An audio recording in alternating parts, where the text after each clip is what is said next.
Indo British advanced pain clinic, నొప్పిమాయం surgery దూరం. For appointments 9155515563. నమస్తే, welcome to I dream inside politics with కవిత.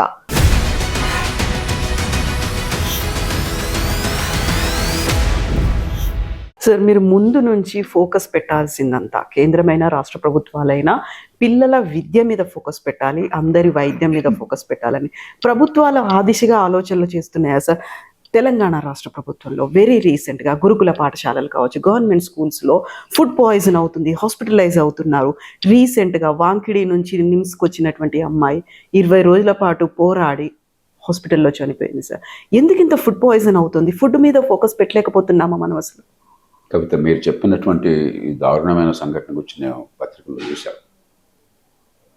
అటు విద్య అందటం లేదు, కొన్ని పిల్లలు చదువుని వస్తున్నామని పేద కుటుంబాలు ఈ హాస్టళ్లకో లేకపోతే గురుకుల పాఠశాలకు వస్తే కొన్ని సందర్భాల్లో ప్రాణాలు అయిపోతున్నాయి. ఇంతకంటే దారుణం మరొకలేదు. ఆ తల్లిదండ్రులు కన్నీరు మున్నీరు అవుతారు కదా. కనీసం ఇంట్లో ఉంటే చదువు అబ్బినా అబ్బపోయినా కూడా బతుకుంటారని నమ్మకం లేదు కదా. ఒక పక్కన చదువు లేదు, మరో పక్కన ఆరోగ్యం లేదు, బతుకోలేదు. కాబట్టి చదువు సంగతి పక్కన పెడదాం. ప్రస్తుతానికి నేను ఎన్నోసార్లు మాట్లాడుతుంటాను, ఏం చేయాలనుకుంటున్నా పక్కన పెడదాం. ఈ హాస్టల్ నిర్వహణ విషయంలో మనం చాలా లోతుగా ఆలోచించాలి. ఎందుకంటే ఇది కొత్తగా వచ్చినటువంటి ఆరోపణలు కాదు. ఒక సంఘటన దారుణమైంది ఇవాళ జరగవచ్చు, రేపు ఇంకోటి జరగచ్చు. కానీ హాస్టళ్లలో పురుగుల భోజనం చేస్తున్న సంగతి, పారిశుధ్యం లేని సంగతి, ఆ పిల్లలు నకలకలాడిపోతున్న సంగతి ఎన్నో సందర్భాల్లో అసెంబ్లీలో చర్చకొచ్చింది, పత్రికల్లో ఫోటోలు వచ్చినాయి. నిన్న మనం కూడా ఇక్కడ ఫోటో చూశాను నేను. ఒక హాస్టల్లోనో గురుకుల పాఠశాలలోనో ఎంత దారుణంగా ఉందో, పురుగులు ఎట్లా ఉన్నాయో, ఫ్లోరింగ్ ఎట్లా ఉందో అంత ఫోటో వేసి చూశారు. టీవీల్లో వస్తున్నారు. మరి బాగా వచ్చినప్పుడు బస్సే వీళ్ళు వాళ్ళ మీద తడుచుకుంటారు కదా.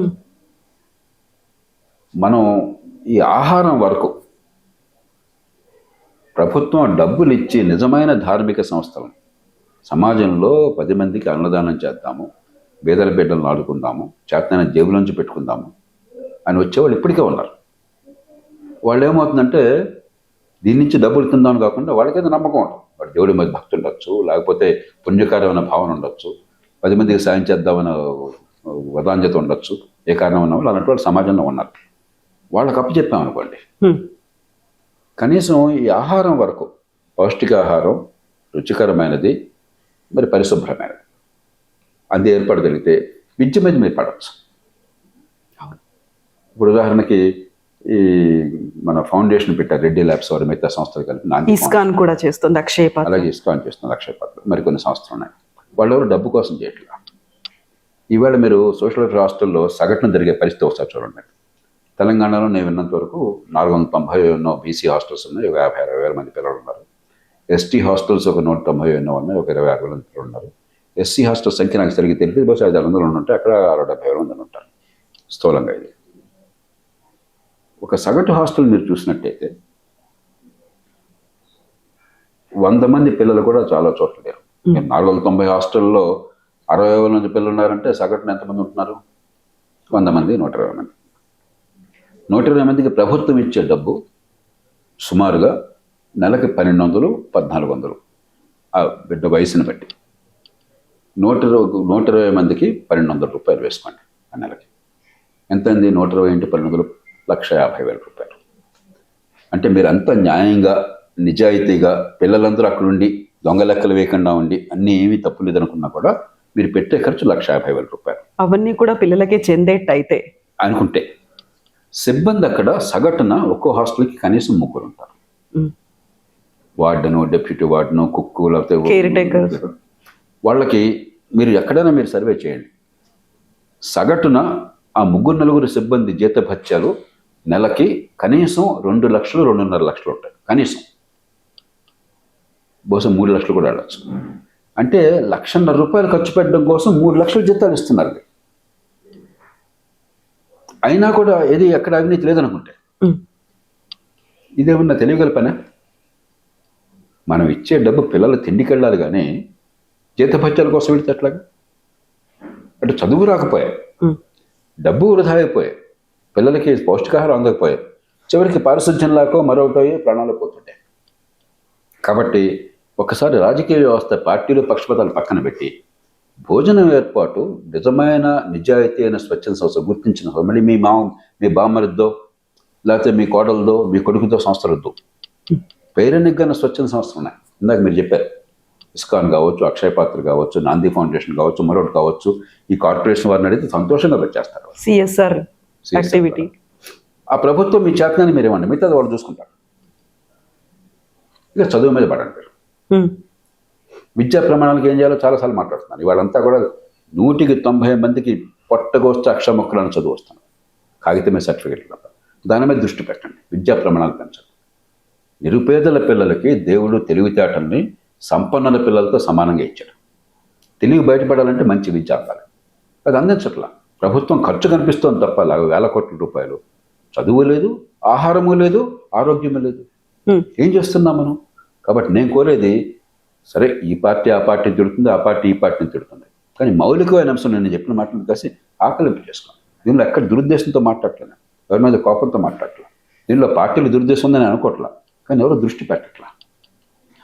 ఈ పిల్లల బతుకులు బాగు చేయడం కోసం ఈ పరిస్థితులు అర్థం చేసి ఏం చేద్దామని దృష్టి పెట్టట్లా.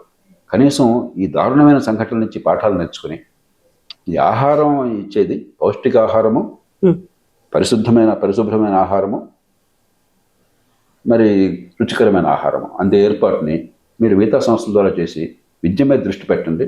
పిల్లల మేధస్సు జనం మీద దృష్టి పెట్టండి. నిజమైన సంక్షేమం అప్పుడు వస్తుంది. సో వాళ్ళకి ఫుడ్ ఫెసిలిటీస్ సప్లై చేసేటువంటి సిబ్బంది దగ్గర నుంచి కూడా ఒక కంప్లైంట్, ఒక గుడ్డుకి 7 రూపాయలు అవుతుంటే 5 రూపాయలు మాత్రమే ఇస్తున్నారు, మిగతా డబ్బంతా మేము మా జేబుల్లోంచి పెట్టుకుంటాం, ఎంత కాలం పెడతాం, అప్పులు ఎక్కడి నుంచి తెస్తాము అనే మాట. ఇప్పుడు 3 లక్షలు ప్రభుత్వం అడిగితే మీరు హాస్టల్కి 2 లక్షలు ఖర్చు అవుతుంది వాళ్ళు చూపెడతారు. ఆహారం కోసం వెళ్ళేది 3వ వంతే. ఉద్యోగులు ఈ విషయం మాట్లాడరు. మా జీతాలకి 2 లక్షలు వస్తుంది, 1 లక్ష రూపాయల పిల్లలకి ఆహారం మాట్లాడరు. ఎందుకంటే వాళ్ళని మాట్లాడతారు, అవసరమే ఉంది, వాళ్ళ తప్పు కాదు కదా ఇది. కాబట్టి మనకి ఏంటంటే అసలు ఏ లక్ష్యం కోసం మనం కేటాయించామో అది పోయింది. చివరికి ఉద్యోగాల క్రమం, విద్యార్థులకు విద్య అందే కార్యక్రమం కాలేదు. 11,000 మంది టీచర్లను పెట్టాం, వాళ్ళ జీతాలు ఇస్తున్నాం. విద్య ఏమైందయ్యా మాట్లాడడం. హాస్టళ్ళు ఏమయ్యా, పిల్లలకి మంచి పౌష్టికాహారము, మంచి వసతి, మరి ఆరోగ్యము, పరిశుభ్రత ఉన్నాయా? అది కాదు. ఇంతమంది జీతాలు ఇచ్చాం, ఉద్యోగులను పెట్టాం. అంటే మన ప్రభుత్వాలు ఉద్యోగుల కోసం నడుస్తున్నాయి, ఉద్యోగుల జతభత్యాల కోసం నడుస్తున్నాయి, ఈ ప్రజల సేవల కోసం కాదు. కనీసం ఎక్కడ వీలుంటే అక్కడ ప్రజల సేవల్ని ప్రధానంగా తీసుకొచ్చి, మీకు చేత కాకపోతే, మీరు సమర్థంగా నడపలేకపోతున్నారు అనిపిస్తుంది కళ్ళ దగ్గర. ఆ నడిపే వాళ్ళ చేతికి మీ చేతన డబ్బులు ఇచ్చి మిగతాది మీరు చూడండి అంటే సమాజంలో కొన్ని వేల మంది ముందుకొచ్చి ఆ పిల్లల్ని కాపాడతారు. సో ఇప్పుడు మనం ఫుడ్ గురించి మాట్లాడుకున్నట్టే వాళ్ళకి కావాల్సినటువంటి మెరుగైన వసతులు, వాష్రూమ్ ఫెసిలిటీ కావచ్చు, ఆడపిల్లల కోసం హైజీన్ కిట్ కావచ్చు, వీటి కోసం కూడా ఎదురు చూసే పరిస్థితులు. హాస్టల్ నిర్వహణే మీరు వాళ్ళకి ఇచ్చేది. ఇవాళ ఎవరైనా చేస్తుంటే అసలు చేయట్లా. ఇప్పుడు మీలాంటి వాళ్ళు ఎవరన్నా సొంతంగా మొదలెట్టారనుకోండి, ఏమైనా చేద్దామని, మీకు ప్రభుత్వం చేసాయం అందదు. పొరపాటు నన్ను 10 రూపాయలు ఇవ్వాలంటే మీకు మళ్ళీ కమిషన్లు అడుగుతారు. బిల్లుకి ఇదిగో మన మధ్య నాకు ఎవరు చెప్తున్నారు, ఒక కాంట్రాక్ట్ చేసిన బిల్లుకి 91,000 రూపాయల బిల్లుకి 40,000 లంచం అడిగట. 4,000 విన్నాను నేను. 5% 10% అలవాటు పడిపోయాం మనం. 40-50% అడిగట్టు. ఎందుకంటే ఖజానా ఖాళీగా ఉంది కదా, అప్గ్రేడ్ అవుతుంది కాబట్టి ఇది క్లియర్ కావాలని చెప్పంటే కొంతమందికి అవుతుంది కాబట్టి డబ్బులు వస్తావని చెప్పారు.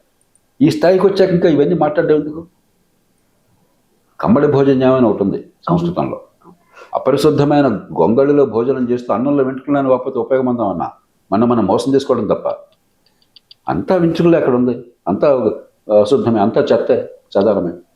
కాబట్టి నిజాయితీగా మనం ఎలాగా మనం అనుకున్న ఫలితాలు తక్కువ ఖర్చుతో డబ్బు సద్వినియోగట్టుగా పేదలకు ఫలితం ఉండేట్టుగా చేయాలని ఆలోచన లేకుండా ఇది రాజకీయంగా రచ్చ చేయడం కోసం ఉపయోగించుకుంటే మీకు రాజకీయ లాభాలు ఉంటాయి తప్ప పిల్లల బతుకులు బాగుపడవు.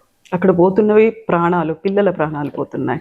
ఎందుకంటే ఇప్పుడు కన్న తల్లిదండ్రులు పిల్లల్ని ఇంట్లో వదిలి హాస్టల్లో పెట్టాలంటే పాపం ఈ పిల్లల బతుకులు బాగుపడాలా, మనం కర్మ కొద్ది ఇట్లా పుట్టాము, వాళ్ళు బాగుపడాలని చెప్పి ఇది మార్గము, అక్కడ మంచి భోజనమే కాదు విద్య అందుతుందని పంపించారు. అటు విద్య అందక ఇటు ప్రాణము పోతే, లేదా ఆరోగ్యము చెడిపోతే, పౌష్టికాహారం లేక బిడ్డలు కృషించిపోతే ఇంతకంటే దారుణం ఇంకా ఉన్నదో. పేరేమో సంక్షేమం, మేము పేదల కోసమే ఉన్నాము, మేము సంక్షేమం కోసమే ఉన్నాము, దానికోసం ప్రాణాలను ఇస్తాం, ఆంజనేయుడిలాగా చూడండి మా గుండె వెప్పితే మీ పేరే కనిపిస్తుంది చెప్తుంటాను. నాకు బహుశా పేరు కనిపించవచ్చు కూడా, నేను కాదని కూడా అంటలా. కానీ నాకు కావాల్సిన మీ మాటలు కాదు, ఫలితం ఏంటి? నిజాయితీగా ఆలోచిద్దాం.